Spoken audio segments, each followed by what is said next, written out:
Power harness number 2 is for bench testing X motors, X-13 motors, or the very first Evergreen motors, which were called Evergreen AH series. This will not work with Evergreen IM motors. You will destroy the motor if you attempt to use this power connector on an Evergreen IM.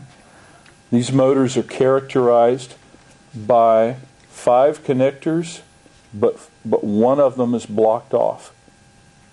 Okay?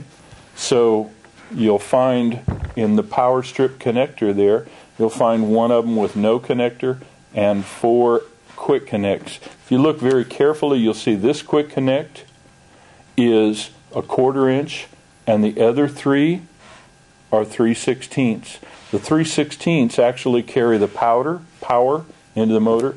The 1/4 inch carries the common for the motor speed signals that come into this motor.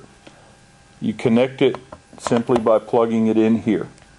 You would connect your signal harness down here for bench testing.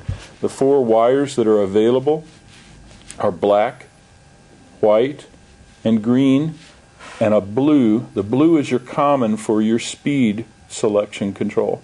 Black is always hot, whether it's 110 or 220.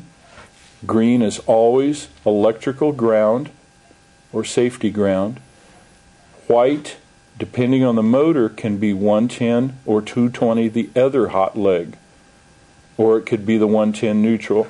These motors, unlike most of the other ECM motors, cannot be run at either 110 or 220. They're built specifically for 110 or 220.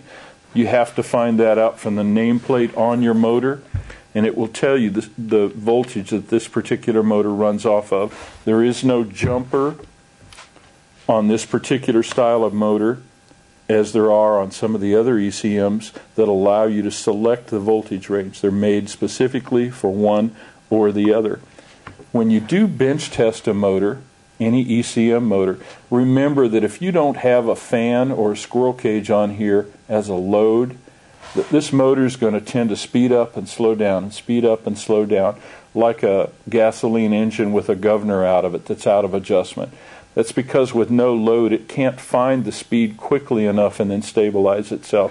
So just because a motor speeds up, slows down, speeds up and slows down without a load on it, don't condemn that motor as having a problem.